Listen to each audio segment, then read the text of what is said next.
Hi class, this is Mrs. Lyons. We are starting into the information in Chapter 2. This lesson covers significant figures, and significant figures are going to stay with us throughout the entire rest of the school year. So this lesson is something that is very important for you to get the concept of right away, and if you don't get it, to keep working on it. When we talk about significant figures, we're talking about a measurement and the measurements that we make to use calculations. And anytime we make a measurement, there's a degree of uncertainty.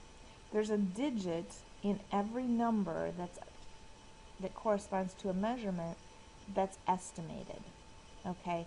And this estimated digit is called uncertain. Okay?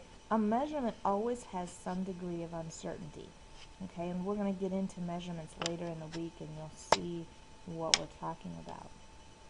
The reason for this uncertainty is that measurements are performed with instruments, and there's no instrument that can read an unlimited or infinite number of decimal places.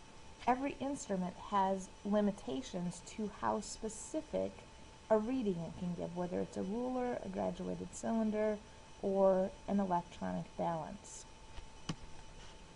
Two terms I want you to be familiar with are precision and accuracy. When we talk about measurements, it's important to differentiate between these two terms. Accuracy refers to the agreement of a value with the true value. So, for instance, if I give you something to measure and I know that whatever you're measuring is exactly 2.1 centimeters, if you make an accurate measurement, you would also get a reading of 2.1 centimeters or very close to that. Precision refers to the degree of agreement between several measurements that are made in the same way. So, for instance, if you and your lab group measure that, say you measure a piece of chalk, and you all measure it to be, your measurements come out approximately the same or very close to each other.